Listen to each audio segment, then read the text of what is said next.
दोस्तों, आज मैं आपको सुनाने जा रहा हूं रितेश मोहन भटनागर जी की लिखी कहानी रंजिश। दोस्तों, ये है इस स्टोरी का पार्ट 2। इसमें आप जानेंगे कि आखिर दिनेश की हत्या कैसे हुई।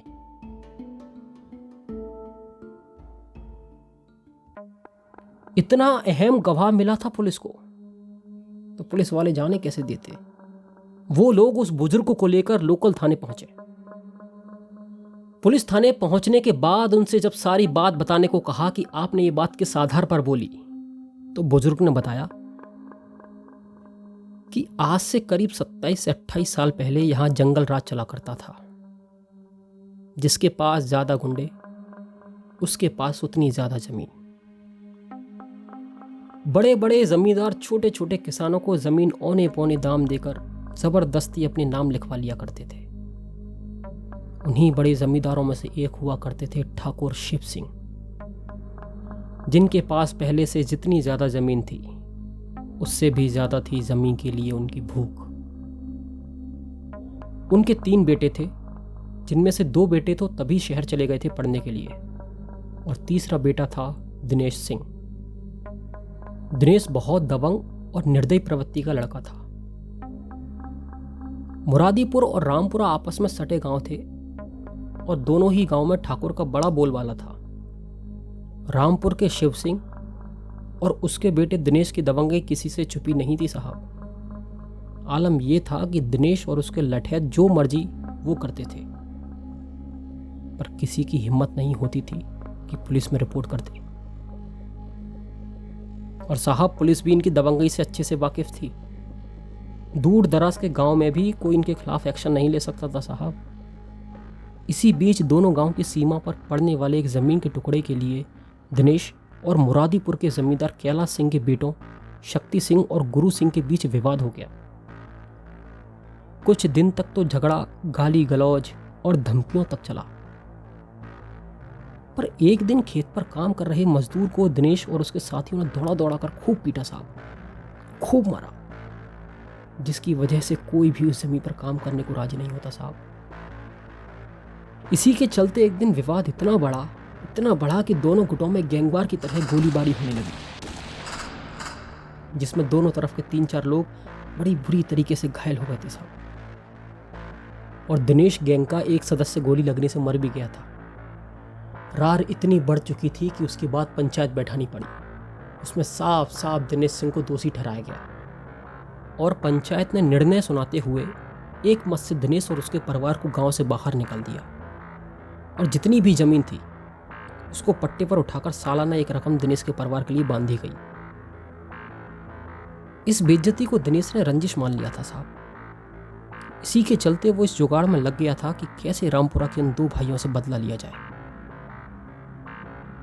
लेकिन कुछ सालों तक तो वो शांत रहा, आम जीवन जीता रहा।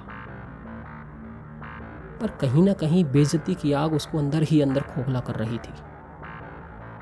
पूरे 5 साल के बाद से जानकर कि अब गांव का माहौल शांत हो गया होगा, दिनेश गांव गया और दोनों भाइयों के मखबरी के लिए अपने पुराने गैंग के कुछ लोगों को पैसा देकर तैयार कर लिया उसने।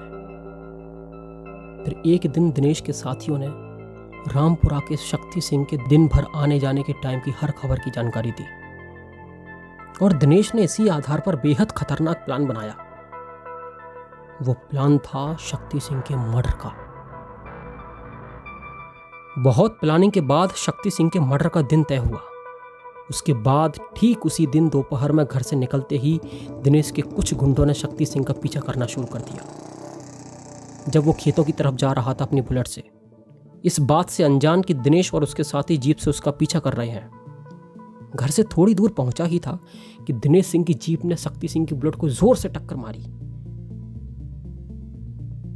टक्कर इतनी तेज थी कि शक्ति सिंह दूर जाकर गिरा। गिरने से उसकी टांग की हड्डी टूट गई, जिससे वो उठकर बचने के लिए भाग नहीं पा रहा था। दिनेश सिंह ने कट्टा निकाला और 3-4 फायर कर डाले उस पर।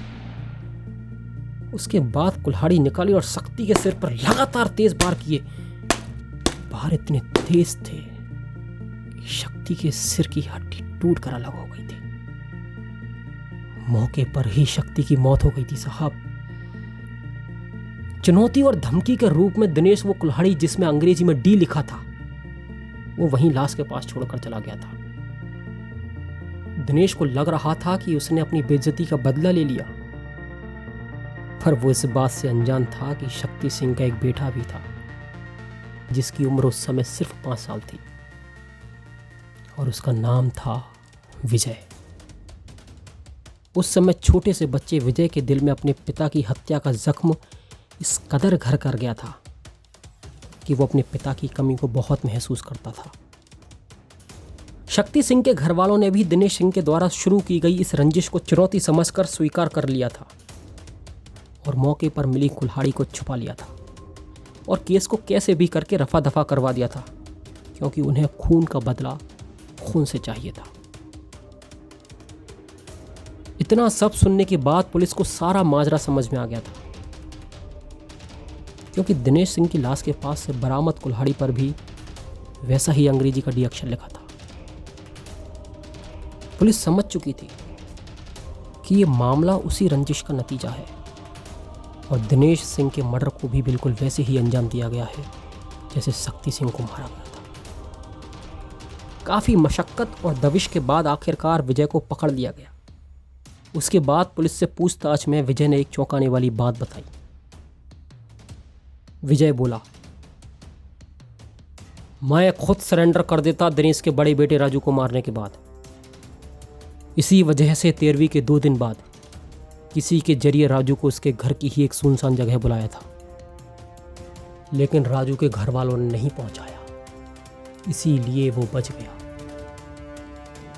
खैर, काफी मशक्कत के बाद पुलिस ने बड़ी मुश्किल से यह केस सॉल्व कर लिया और उन बुजुर्ग की बात भी बहुत सही थी कि बोया पेड़ बबूल का तो आम कहां से होए।